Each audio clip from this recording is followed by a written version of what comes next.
begins on TV. Four beautiful women.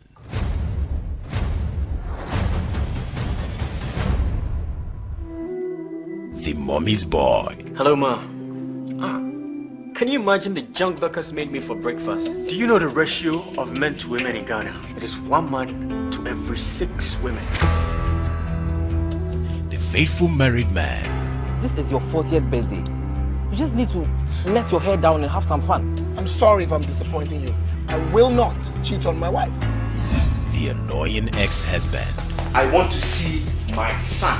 Elam is already in school. You'll see him over the weekend. Now go. My wife here is a good cook. Ex-wife.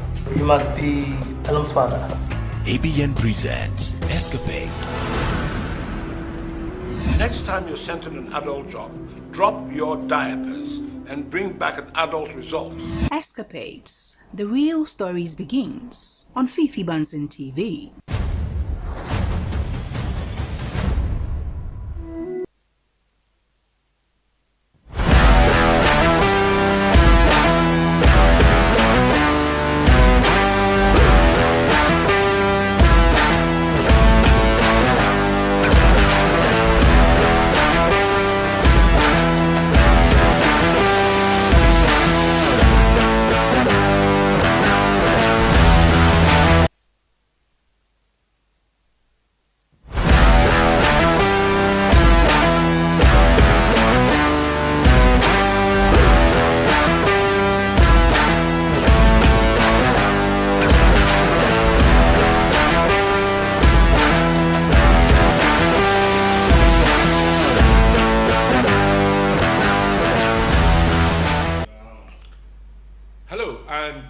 Good afternoon. Welcome to another edition here of Sports Unlimited as we begin another journey on this edition. 45 minutes of conversations, definitely bothering on our own sports agenda.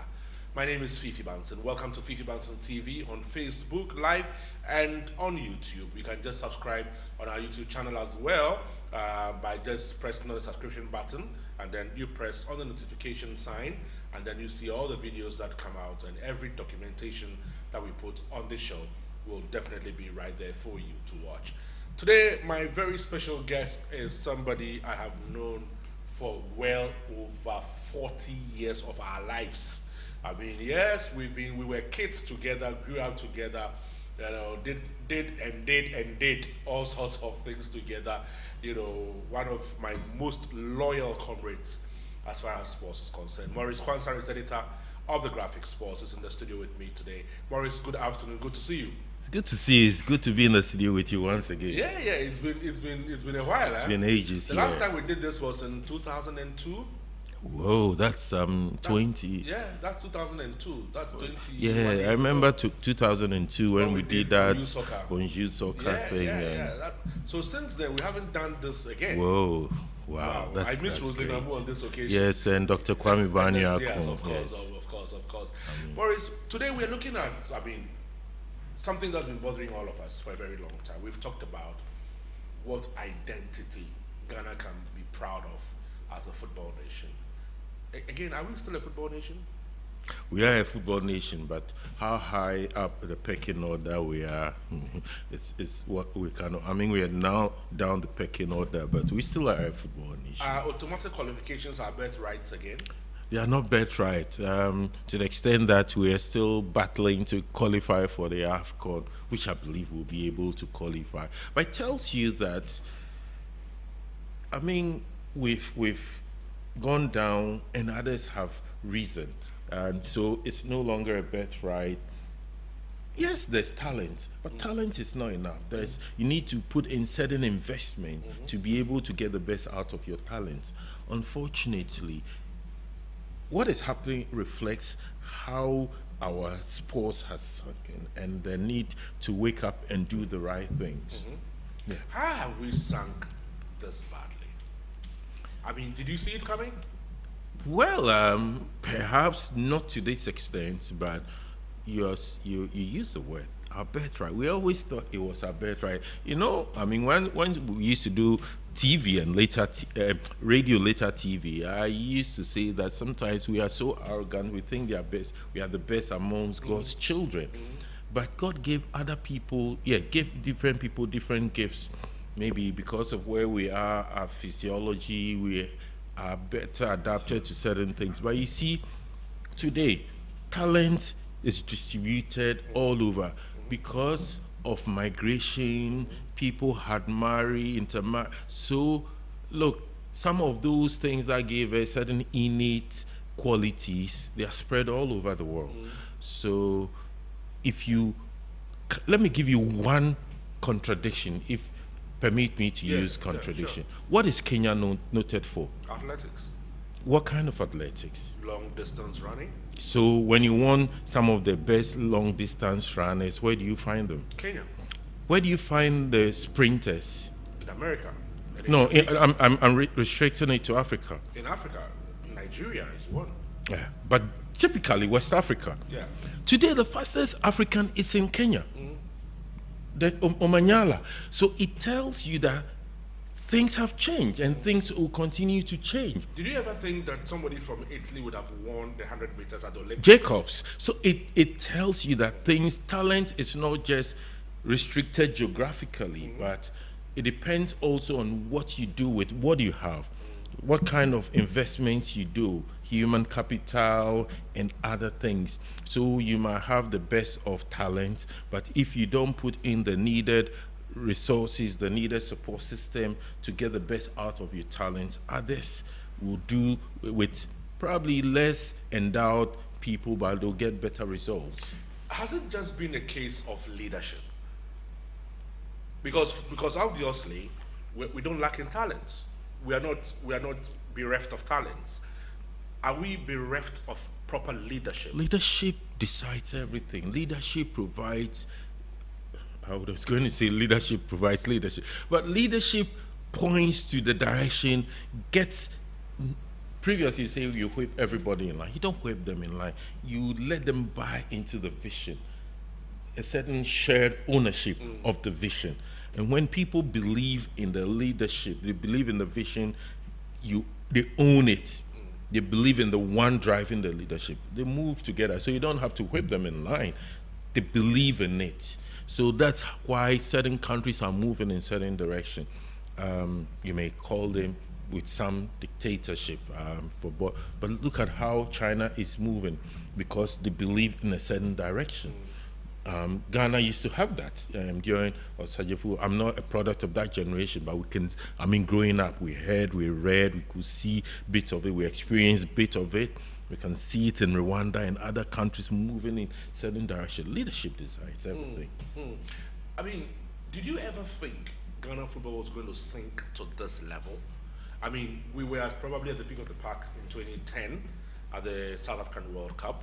There was a succession plan, let's say, from 2009, and therefore there's a transition. There was a transition from 2009 into 2010, when the youngsters under 20 won the championship, moved into 2010 World Cup. We got to probably the crescendo. Then we started coming down from 2010 all the way.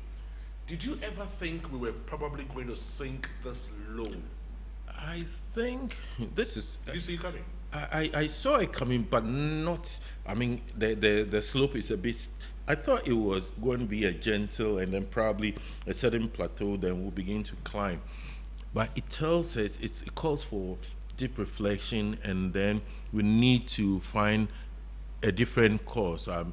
We need to find a way out of it. Let's restrict it to the national team. You remember at the time when our senior national team wasn't doing well, we put a lot of our resources into the junior national team. We took a lot of pride in that until somehow, you see, the benefit of that investment, that concentration on the junior national teams, it bore fruits when we got to 2006. But it wasn't just automatic. It wasn't just something that came out of it. It took time. Remember in 2001, the late Uncle Ben Kofi, he launched the 5-year development plan. Yeah. Some of us played very little parts in it. So but I remember it was launched finally at the Osu Ebenezer Presby Church in 2001. And if you read the 5-year development plan, it was supposed to end in 2006. And hopefully, and that 2006 would have ended up in the World Cup. It was a plan that resulted in our World Cup qualification as Ben Kofi and then those who put it together envisioned. And then it went there.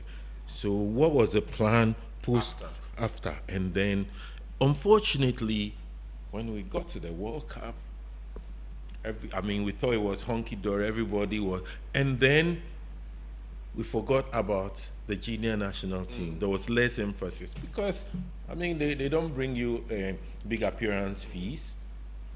The Black Stars, they get to play Brazil, England. People get to travel.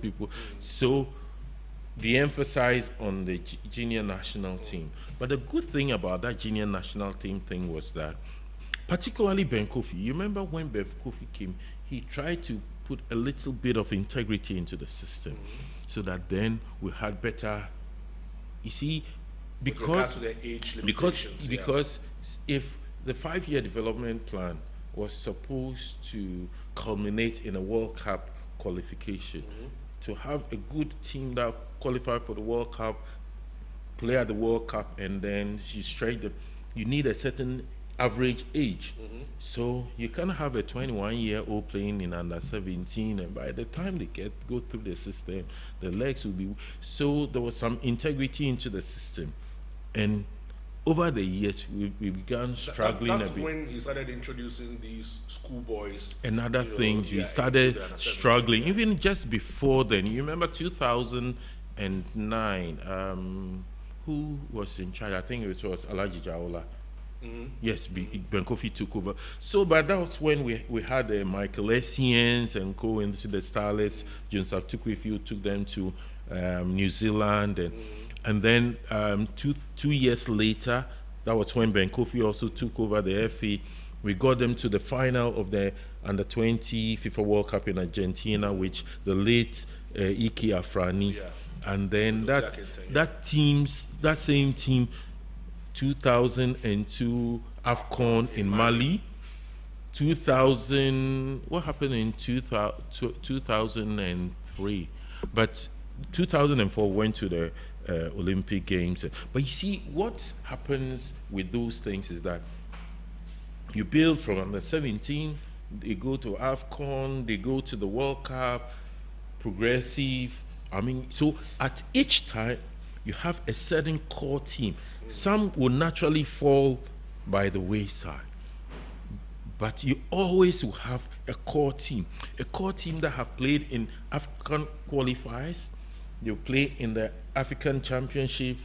They play in maybe the World qualifiers. They get to play in the World. So at that level, they would have been used to competitive football. They know how to, pull themselves up when they are down, because you lose some. So by the time they grow, they would have played together, strong team spirit. They know body movement and all those things. So there's stability in the team building process. Unfortunately, when we took our eyes off those under 17, the age group competition, we've been struggling to qualify.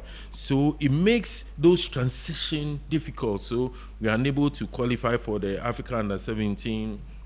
And then some of the players, they go. So we are unable to keep them. And I know the last Nantechi's time and even Ketsan, they are trying to keep them together. But you see, once you don't qualify, the impetus, the zeal, and the motivation to keep them, to make certain investments, becomes told down over time. So those are the things that have led to. So when you go look at 2006, go back 2006, you can see the Michael Essiens, the Derek Watkins, the John Mensons, the Stephen Appiers. Yes, Stephen was ahead, but you see some of those guys coming in, the Laie Kinsons, who were the 1997 Starlets. Stephen Appiah was 1995, but you see them the 1999. So you see, always there's a certain core team, Razak Pimpon. They progress. And so there's there's the team that played also in Argentina in 2001. 2001. Yeah. So that 5-year development plan is Shifted, But you see, at each time, some will definitely fall by the rules, but you always have a certain core team progressing together. So there's always that consistency in team building, strong team. But look at what we're doing now. So we just... Has the academy system helped us? I mean, some have argued that, I mean, codes football, as we used to call it, you know, which we used to probably stand by school parks and watch, had a lot of talents in there and all that. But with the introduction of the academy system, the academy has become more of a ton-a-ton system. So we're not benefiting that much from the academy system. But on the other hand, if you look at people like Mohamed Kudus, Kamaldeen, what Right to Dream is producing, it's becoming perhaps the core of our national team now. The academy system, you know, it was something we incorporated from Europe. I mean, it has its own benefits. I remember 1999 when we were all at Gumafete when Kuchade, they launched the Gumafete. But you know, that academy system has its own advantages and disadvantages. What we used to, call the coal system was a lower budget thing. The academy system is richer in the context of total development, human capital development. There are schools and other things, but you see with the thing with the coal system, as we used to see, is that it introduced kids, youngsters to competitive football at very early age. So as we say in Ghana, because they were playing initially, you remember, barefoot, and then they started with the wrap bandage around. So our pitches today are better than they've ever seen, but it has its own advantages. But you see, it's not the academy system, but it is because of the way we've managed the country. In that, you grew up at Awudome. Where was Sonny Halifax playing? Awudome Estate. Which park? Our school. Today, do we play competitive football? No. A lot of the parks that we used to play, if you are, as we used to say, Kubolo, so we move from community to community to watch. They've been taken over by churches, by container shops. We've lost them. So those areas, the public spaces where you used to play football, they don't have. Thankfully, we have something called AstroTurfs, which are just to keep them, but they also have their own challenges. So then I thought we could have married the cold system, but once we lose that competitive Colts football week in, week out, what it means is that we have a smaller pool of talent. We don't subject them to competitive football like we used to do. And then so eventually that conveyor belt for talent and then the systematic development to the top level, we short circuit them. And then now there's a lot of opportunities for people to, so Fifi Bansin, he counts 2 matches, he scored 3 goals, he gets a little hype in the media. Tanzania. The next moment he's gone. So, and we don't have a very strong football economy to support our best talent. So what else do they do? What's your take on the current state, for example, of our Premier League? It's very challenging. It's very challenging, and we need to. But it tells you it's a reflection. I tell people, yes, while the FE will receive a lot of flag for this, it is a reflection of the state of our clubs. Simple. Because the league is an aggregate of our clubs. Fifi Bansin FC, Maurice Kwanzaa FC, Bansin TV FC, Platinum Radio FC. So if Fifi Bansin FC is not very attractive, doesn't have the best of resources to run it professionally, and it runs through, eventually aggregate of weak clubs, weak structures, weak small resources, that is what is reflecting.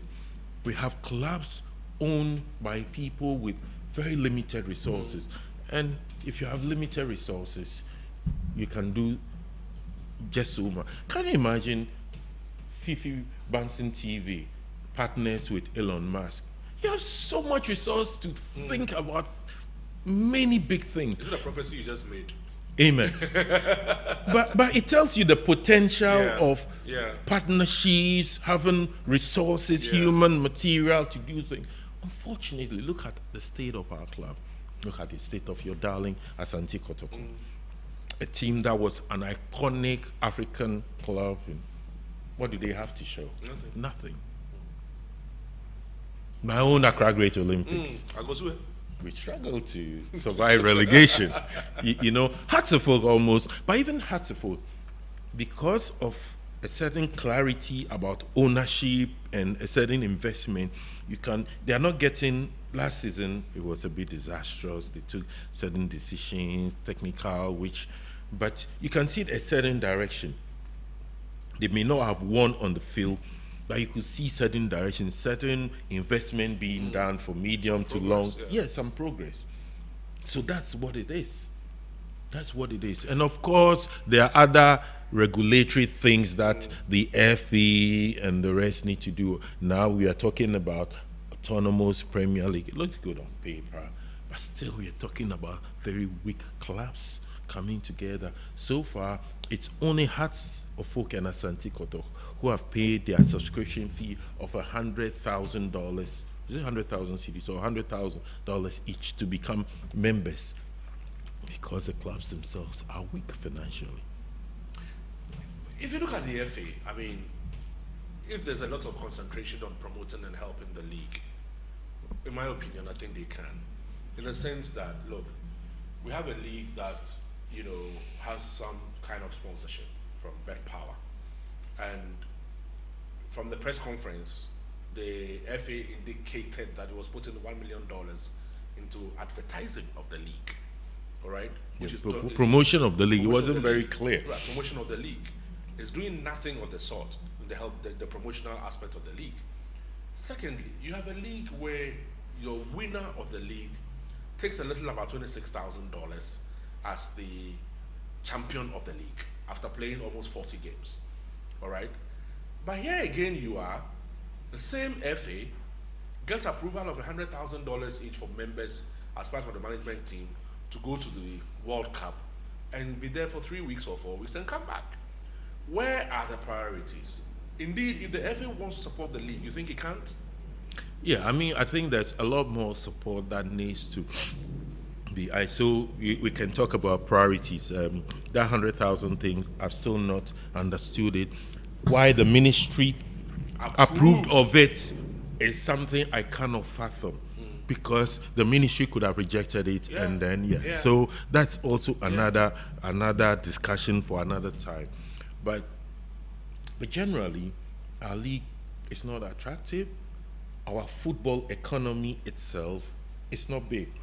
You know, we have our economy, the Ghanaian economy, and then out of it we have the football economy. Our economy, the Ghanaian economy, is largely better than some African economies. But those countries have stronger football economy. They have a lot more investment in their football.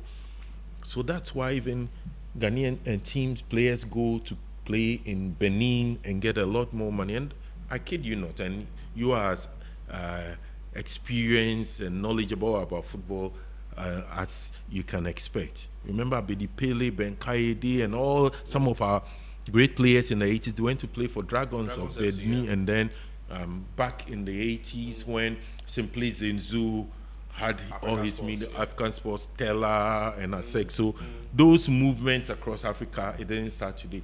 When you go to Tanzania, there's a lot more money because of those who own the clubs. Azam FC, I mean, one of Africa's richest men, the richest, and so he can bring together some of the best talents and do so much. TP Mazembe is a typical. In North Africa, it's a different thing altogether. South Africa is a different, but you got to reimagine the whole game. Look, we must reimagine the game. The era of the sugar daddy era. Yeah, there are some sugar daddies around who still buy clubs for whatever reasons, but I think right now, I remember the late Alhaji Jawla, the last interview I had with him, we're looking at whether mergers and partnerships will. So, for instance, look at a club like Sekondi 11 Wise. Sekondi has some of the finest talents when I was growing up came from the West. Yeah. They tell you the best come from the West. Today, look at the state of the clubs. Who owns them? So there's the ownership thing that needs to be clarified. Who owns them, and then what do they have? We need to look at them. Else, there's very little. How would you describe a typical Ghanaian philosophy? Because Ghana just launched the identity, the DNA of our football. Yes.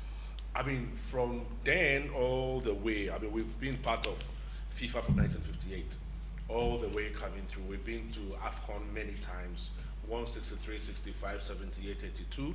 We've been to World Cups 2006, 2010, 2014, 2022. We've been a football group around, you know. All these years, with the kind of talent we have produced in our football history, you can't name them, generation by generation. What kind of DNA did we possess then? I don't know if we can ever stop. I'm yet to get hold of the book, but in the processes of putting together the FE, the technical director Bernard Lippert, and some of his experts have indicated that they want to put together what we call our football identity. So talk to different people. So we play agro football. What is agro? Please, you know. I don't know. We play multi-system. The multi-system, at least you and I were close to Coach Adi. We got a sense of what it meant.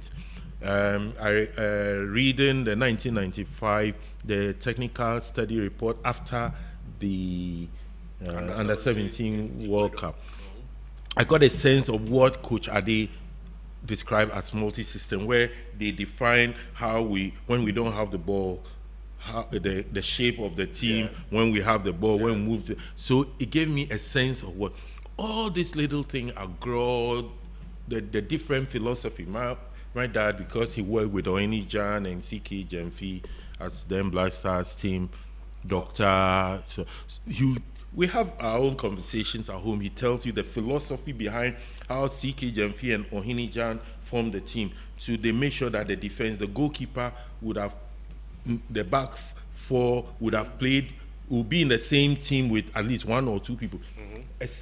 They formed the team around just 4 or 5 clubs because they needed a certain cohesion. So the number 9 should at least be a teammate of maybe a number 7, so that they have a certain sense. All these things are various identities which I believe is now being codified or have been codified into a certain. And speaking with Lippert and a few, I think for him, they look at our own physique and which identity defines our game over the years. I believe they've spoken with a lot of people. I was at a funeral with Coach Akwesi Appiah, and we were discussing these things, the pros and cons of this thing. Hopefully, there will be a lot more buying.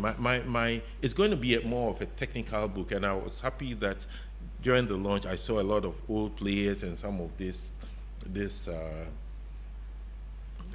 coaches. I get the sense that it also informs those coaching development, the licensing program has also been structured so that our football philosophy, what identifies us as a nation, will be able to structure it around it so that we get the best of talent. It's a complete, how do I put it? It's a complete departure. It's not the same as looking at formation or system. It's not the same. Because if you look at formation is when you have lined up on the pitch in a certain format. System is what you are implementing when the ball moves around. Now, in the DNA, are we looking at who and what suits us as a player, or as who fits into what? Or are we looking at it from the point where we say, okay, every national team from bottom to up will play in this form, in this manner? If you go to Germany, the DFB have this philosophy. The philosophy is mechanical. So you also realize that a lot of the German teams play the same way.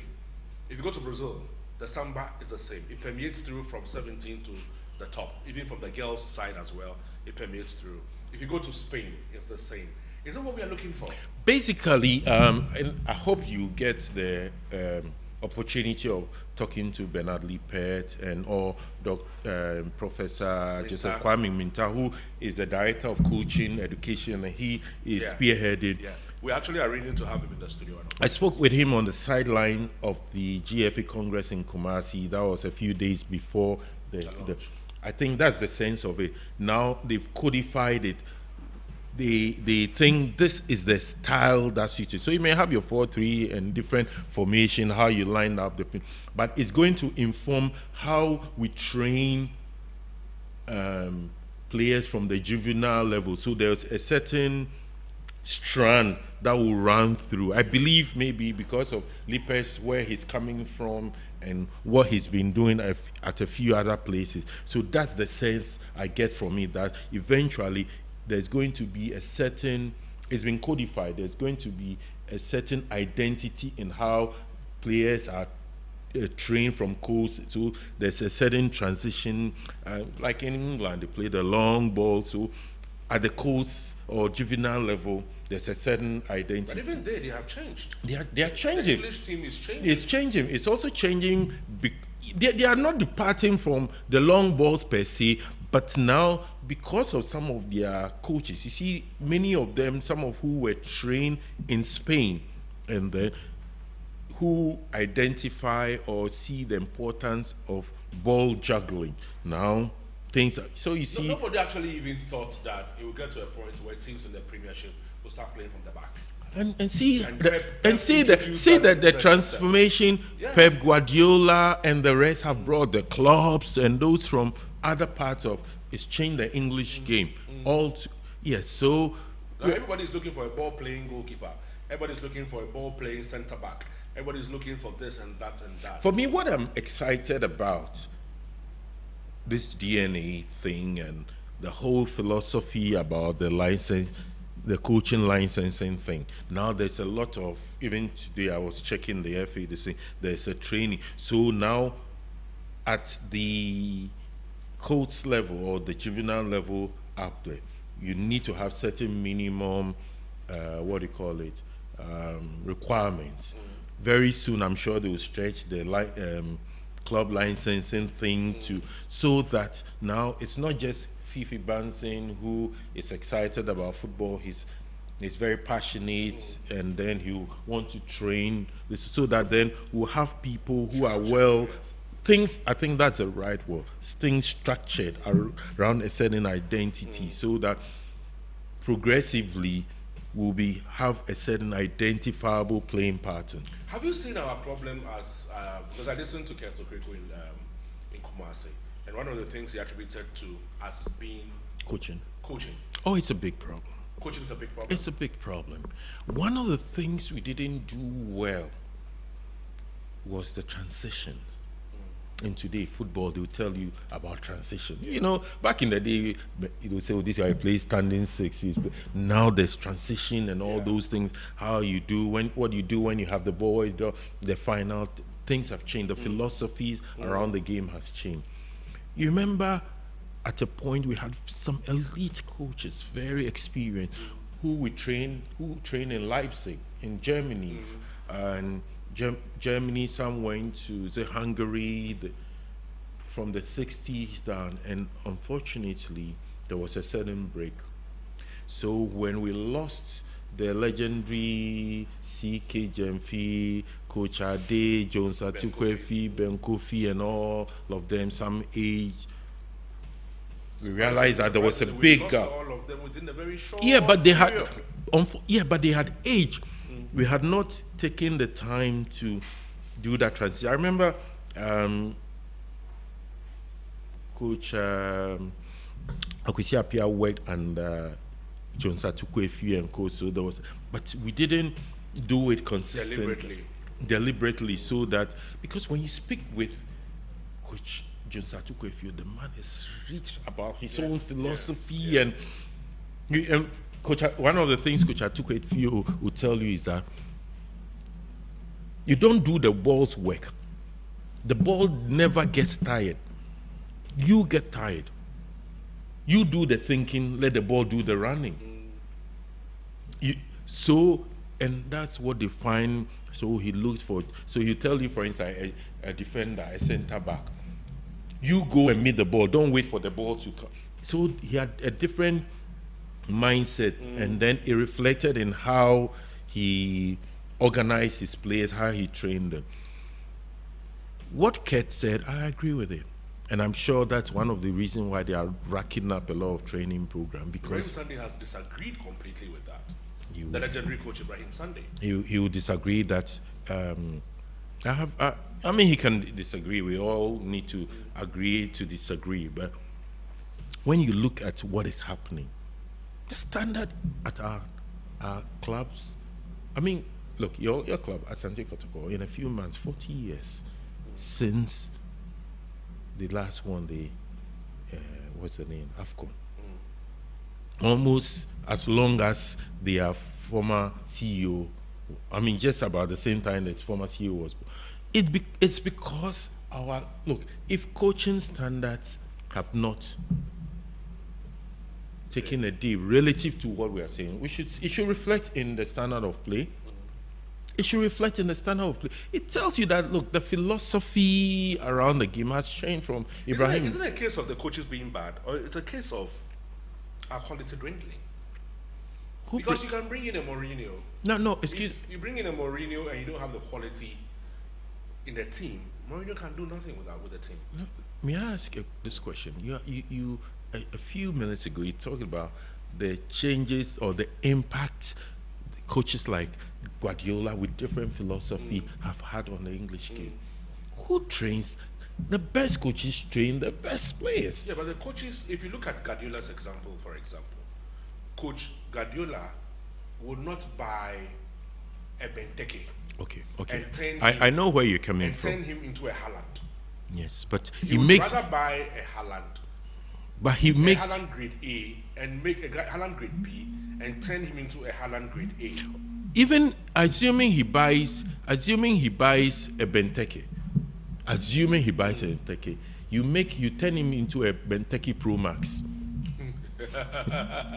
You turn him into a Benteke Pro Max. It means that he will improve him. I'm saying that, okay, you are even looking at the elite level now, but when you go to the lower level, you are beginning to see some improvement in the playing and all those. But see, at the end of the day, it is good coaches who bring out the best in talent. The talents, it's not like mushroom that just sprout. You need good coaches to make them better. Why do we talk about the CK Gemfis and they turn the players into pro max, so to speak? I'm saying but that they didn't turn bad players into great players. They made bad players better players. You know, because if you look at it from you ask yourself, who makes the player? The player doesn't just. Players who are not talented at all. Yeah, talent. There are different levels of talent. But I'm saying, for all the talent we claim we have, what have we done to them? Because if you look at players who naturally carry that talent, if you look at Abidi Pele, one of your friends, Olabode Williams. Olabode Williams. You know, Ola will appear on this show next week. Oh, yes. Olabode Williams, Abu Imoro, Mohamed Polo. Even without coaches, these players would function in any team. But there are some as well that you bring into a team and you can make them better. But if some are not talented at all, what do you do as a coach? But they didn't become Abedi Pele, Olabode just like that. They came through a certain system. But they had a base. They had a base and the with base good was the talent. But yes, they had. No, you need the talent to build on. But see, even when we were watching the Sonny Halifax, Great Falcons, they had great talent developers. There are some coaches who are good, like the Peps are the elite, but there are some who are very good at nurturing. So they are different. So there are some who are good at polishing the Haalands. Yes. There are some who are good at bringing up Like Kwai. the Kouais and all those things. Coach Edusei. So at various level, we need to identify them, give them the needed resources, we build their capacity to develop. So it's up to us to be able to identify every stage of coaching, the strength of the coach and the weaknesses. Yes, the system. So we need to, for example, look for those who are talent developers, those who are able to nurture talent, and then we look at those who can do the continuation, the progression rate, and then look at those who do the fine work at the top. How are we able to identify those? I think the system we had not. Hopefully, we'll be able to improve upon. We seem to put all of them together. So hopefully, we'll be able to. The system now, as it's being structured, will be able to. I see some of the things being done as more medium to long term. You may not. It won't result in immediate improvement in standard at the Premier League level. So you won't get Ghanaian clubs immediately winning the CAF Champions League. No, it won't happen. It doesn't happen overnight. Over time, if we can be consistent in what we are doing with this coaching programs at the various levels with support system, then we'll be able. We used to have some support system. Some may not have been codified the way we see it, but it worked. Now we need to change gears and do what others are doing. I mean, it's not by accident that Comoros and others are beating us. Because if it's talent, we have talent. But it's not just talent, how to get the best out of your talent. We have great individuals who don't have a team. No, we don't have a team. But you build team. Yeah, you build a team. You build, that's why you call team building. You build. So you don't, this structure, they build with a solid foundation and then the rest, so the flow, then before the aesthetics. You don't start the aesthetics, the whole thing will crumble. Yeah. Maurice, before we go, I mean, let me get your take on the World Cup qualifiers and the group in which Ghana has found itself. I mean, back in the day, would have said, oh, easy chop. It should have been easy for all of us. Ghana, Mali, Comoros, Madagascar, Central African Republic, Chad. Ghana should automatically qualify for this. Okay. That's on paper. Football is not played on paper. It's not played on paper anymore. Okay, we haven't played Chad. I don't remember that. I have to ask our friend Emmanuel Marada said, Comoros. Comoros beat us. Yeah. We struggle against Madagascar. We've been struggling against Mali for the last few AFCONs. No, we've been struggling against them. Mali has traditionally been, thank God we don't have Morocco. Because you know, I was talking to my dad, he says, one of the things he just cannot wrap his head around, even when they had the finest of players, they say Kofi, Ghana always struggled against Morocco. We could handle Egypt and the rest. But that's, you see, when we are for in some reason we beat them in the last AFCON. Yes, but I'm saying, no, Morocco. Oh, they beat us in yeah, the last AFCON. Yeah. But I'm saying that, you remember when Kumasi, Mustafa Haji and all those things. But I'm saying, 2-2, right? Yeah, but all I'm saying is that normally when we have Nigeria and some countries in our group, it changes it up. I hope this one will not make them feel complacent, because we have no reason to be complacent, because we are at that level where Comoros and Co, they just play with us.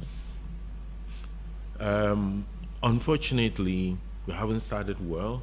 We're hoping that we'll be able to qualify for the AFCON, play in the competition and get, because you see, because we've jettisoned that old system where we graduated players, now we have players who are talented, they are playing in decent European clubs, but they haven't played together for a long time. How many times in between AFCONs or the World, how many times do the national teams get to play? A few matches. If it's not a tournament, they are obliged to be released some 5 days to the match. Because of travel difficulties, they come 3 days, they play, and then. So what can a coach do? Unlike clubs where you have a whole season, pre-season in between. So the players don't have a lot of matches. If you like, go back to our AFCON, apart from Andre, Jordan, and a few players, hardly did we have players who had played 30 or more matches for the national team, compared with our opponents, some who have played 60, 50. So it means they had played together, they had that big temperament, they had played together. So, but we had Salis. You remember Salis? Yes. One of the finest guys at the World Cup by my estimation. He went into the World Cup. In fact, our opening match was against Portugal. That was his first competitive match for Ghana. Can you imagine? So, and he's good, but he'll tell you that they did not even know their body movement. Yeah. So they need to play together for long. And then the other thing too is that we had a lot of disruptions in the last 4 or 5 years. How many coaches have we had? Different philosophy, they bring in different players. So that stability is not there. I hope Chris Hughton will get some good results. We'll keep him for at least 2 years and see a certain progression, and then we can begin to see our way clearly. Unfortunately, he didn't start too well. Yes. In his time of office, he didn't start too well. But we're hoping that. We're hoping that we can. We've always lived on hope. We've always lived on hope. And then we'll do some mathematics at the end of the day. If this one loses and this one draws here, and we're able to get a draw here, we draw at home, and we win this one, and we draw. Why? Why are we always like that? Ghanaian football fans, they know how to do mathematics. Oh yeah, we are all mathematicians. But you don't see some of the football mathematicians doing the science and maths quiz. That's a different math altogether. Morris, thank you so much. I'd like to thank you so much. There's a lot we can share. It's always a pleasure sharing the stage with you. Oh yeah, there's a lot we can share, when it has to do with the history of our game, the things we've been through, Bobo Dioulasso and all. I think one day maybe you have to switch roles. People don't know that you've ever played for the Black Stars in a friendly match before. Well, that's another story. That's another story. That Korean story. That I have one cap for the national team of Black Stars. When you're calling out all the old players, I'm supposed to be part of the old players. I'm a PFAG member. They never know. Morris, thank you so much. And one day, Morris perhaps will become chairman of Akangate Olympics. You never know. He supports Olympics at the core. And, every time Olympics loses a match, and his wife is Accra Heart of Oak, right? Yeah. So I can imagine their home when. No, but they'll tell you the best men to marry or date is Olympics fans. We have the heart. It's Olympics and Arsenal fans. Yeah. Unfortunately, we differ when it gets to the EPL. Because unfortunately, we have the heart for defeat and disappointment. He's Man United, and I don't know why he's Man United, and I feel sorry that he's Man United. Even though we've been brothers from childhood, but I feel very sorry for him that he's Man United. Well, I'm sure he will live. He'll manage. But it shall be well. It shall be well. In the coming season, we'll see how the EPL goes. And it shall be well for Ghana football too. Oh, yeah, we hope so. Keto Kreku, we just want to wish you the best. Just make sure that you do the right things, and we'll support you. That's all we want. Thank you so much, Morris. And thank you for watching. Definitely, we are coming back again on Monday, 12:30, as we do every time.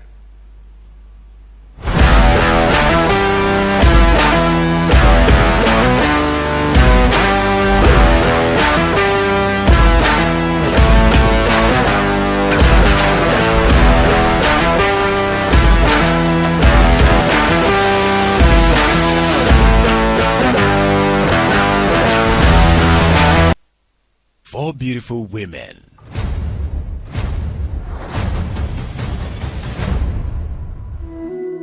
The mommy's boy. Hello, Ma.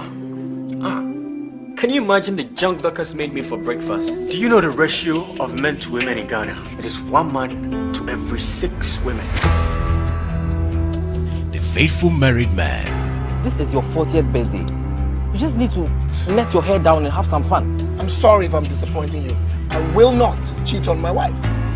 The annoying ex-husband. I want to see my son. Elam is already in school. You'll see him over the weekend. Now go. My wife here is a good cook. Ex-wife. You must be Elam's father. ABN presents Escapade. Next time you're sent on an adult job, drop your diapers and bring back an adult results. Escapades. The real stories begins on Fifi Bunsen TV.